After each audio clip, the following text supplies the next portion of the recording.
Kita akan mendoakan air ini agar menjadi air yang berberkah. Karena kalau kita tidak tahu cara membuat air ruqyah, nanti kita dapat air dukun. Kita terima-terima aja. Padahal air dukun itu justru berbahaya. Ya, dibacakan mantra, dibacakan doa-doa yang tidak jelas, akhirnya membuat kita sakit. Oke ya, dekatkan dengan mulut, kita baca doa di air. Pak, mana Pak airnya? Habis. Tolong dikirimkan lagi. Ternyata ada yang kehausan. Saya aja belum habis satu. Ini Bapak ada dua. Bagus lah ya. Nah, air putih bagus. Dan kanan Pak ya. Kanan ke, Mbak. Oke, kita mulai ya. Ayo Pak Andre, Mas Andre dipegang. Kita mulai ya. Bismillahirrahmanirrahim. Ya Allah, ya Rahman, ya Rahim, ya Allah ya Tuhan kami, berikanlah pertolongan kepada hamba-Mu ini. Ya Allah, jadikanlah air ini yang akan kami bacakan ayat-ayat suci-Mu menjadi obat bagi kami dan menghilangkan segala penyakit, segala gangguan dari manapun. Ya Allah, jika di tubuh kami masih terdapat zat-zat yang haram dari narkoba dan yang Kau haramkan, kami mohon ya Allah, hilangkanlah. Ya Allah, hanya kepadamu hamba-Mu ini meminta pertolongan. Kabulkanlah ya Allah. Amin ya rabbal alamin. Ya, kita baca Al-Fatihah. A'udzu billahi minasy syaithanir rajim. Bismillahirrahmanirrahim. Alhamdulillahi rabbil alamin. Ar-Rahmanir-Rahim. Maliki yaumiddin. Iyyaka na'budu wa iyyaka nasta'in. Ihdinas siratal mustaqim. Siratal ladzina an'amta 'alaihim ghairil maghdubi 'alaihim waladdallin. Amin. Kita tiup. Ya. Kita baca Al-Ikhlas. Bismillahirrahmanirrahim. Qul huwallahu ahad. Allahus samad.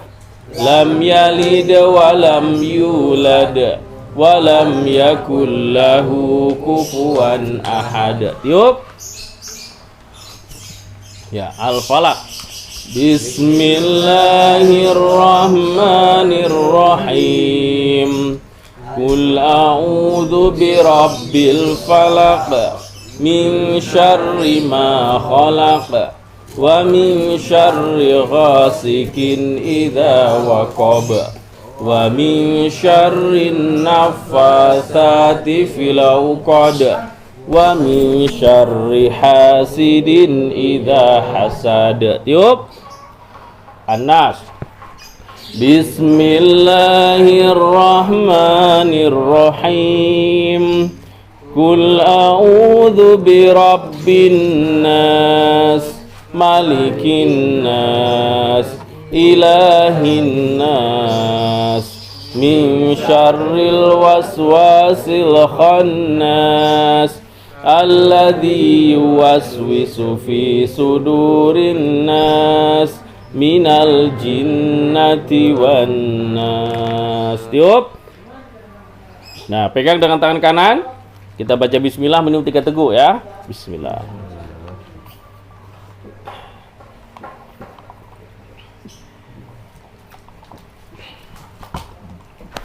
Nah, ini cara membuat air ruqyah. Nah, Mbak-mbak nanti juga bisa praktekkan. Karena hari ini kan nggak bawa. Nanti pas nanti selesai tugas di rumah sakit, bisa kita pasien kita bacakan begitu. Saya punya teman, dia juga sebagai perawat di rumah sakit rumah sakit negeri pemerintah. Di samping beliau menjadi perawat, juga ketika ada orang yang galau, yang susah tidur, dibacakan air seperti kita tadi. Karena memang sering ikut kegiatan saya. Dan akhirnya terkenal di kalangan pasien, oh Pak itu aja, laki-laki, Pak itu aja, Pak perawat itu yang pinter bacain. Akhirnya dapat 2 job, perawat dan ahli ruqyah. Nah, kan lumayan.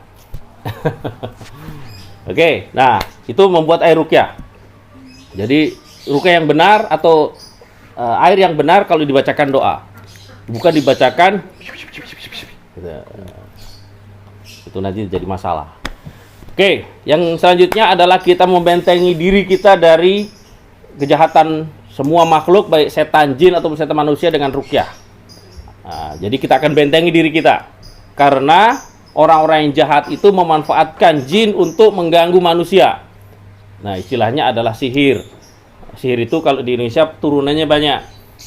Ya, ada namanya santet, ada namanya pelet, guna-guna, dan sebagainya. Nah, itu turunan-turunannya. Karena Indonesia ini kreatif. Jin aja banyak namanya kan? Nah, kalau di Cina apa ya namanya? Vampir. Setannya vampir aja. Di Amerika Casper.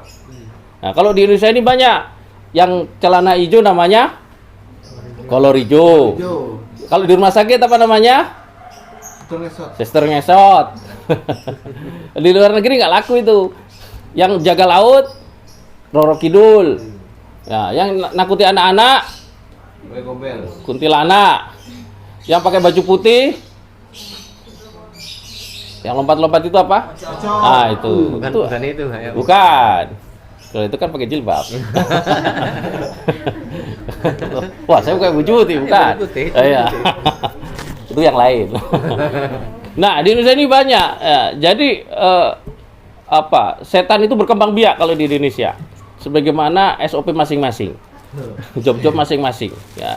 Tapi kalau di luar negeri tidak. Nah, maka ini menjadi tantangan bagi kita orang beriman untuk mempertebal iman. Mungkin ada yang nggak percaya, itu tahayul, itu cuman berhalu saja. Tidak, karena Al-Quran menyebutkan sihir, ya, ada kata-kata sihir. Dan Nabi Musa itu mendapatkan mukjizat tongkat berubah menjadi ular untuk melawan siapa? Fir'aun dan tukang sihir. Tukang sihirnya Fir'aun membuat dari tali-tali menjadi apa? Ular. Nah, itu kan sihir.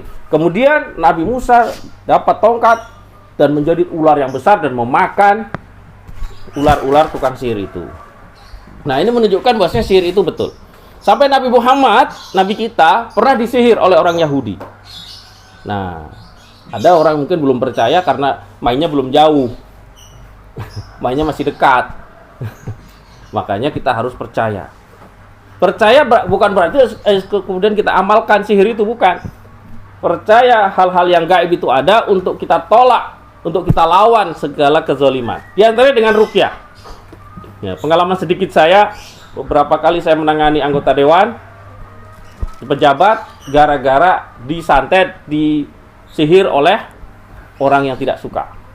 Nah, makanya kita harus ngerti bahwasanya kejahatan itu banyak, bukan hanya begal, bukan hanya copet, tapi juga sihir yang dia tidak berani berhadapan, cuma pakai jarak jauh. Nah, maka Islam ini memberikan solusi adalah dengan ruqyah.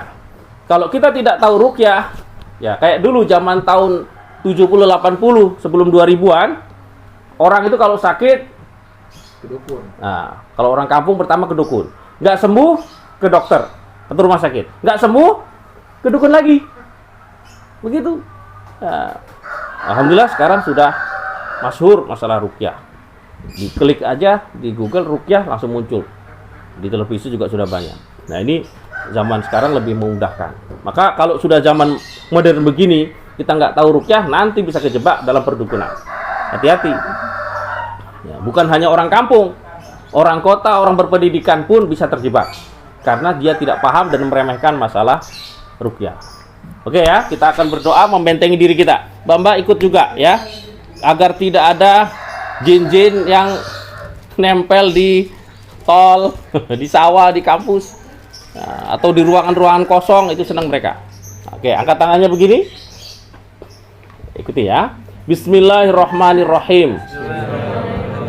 Ya Allah, Ya Rahman, Ya Rahim, Ya Allah ya Tuhan kami, berikanlah pertolongan dan perlindungan kepada hamba-Mu ini. Ya Allah, jadikanlah ayat-ayat Al-Quran yang akan kami bacakan di tubuh kami menjadi benteng. Ya Allah, hindarkanlah hamba-Mu ini dari kejahatan semua makhluk, baik setan jin ataupun setan manusia. Ya Allah, jika di tubuh kami masih terdapat hal-hal yang merusak, hal-hal yang merugikan kami mohon ya Allah, hilangkanlah agar hamba-Mu ini bisa sehat, bisa beribadah dengan baik dan benar. Kabulkanlah ya Allah. Amin ya rabbal alamin. Ya, kita baca 3 kul. Pertama Al-Ikhlas, nanti kita tiup, kemudian kita usapkan ke seluruh tubuh. Oke, kita mulai Al-Ikhlas. Bismillahirrahmanirrahim. Qul huwallahu ahad, Allahus samad, lam yalid wa lam yulad wa lam yakul lahu kufuwan ahad. Kita tiup. Nah, kita usapkan ke seluruh tubuh kita. Ini menjadi benteng. Kalau nanti ke mall, ke pasar tidak terhipnotis. Nah, ini manfaatnya juga. Nah, kalau udah dihipnotis, ditepuk, nah serahkan HP, serahkan uang. Nah, tapi kalau kita bentengi, yang hipnotis tidak berani. Justru mungkin dia yang ngasih uang ke kita. Dikira kita nggak punya uang.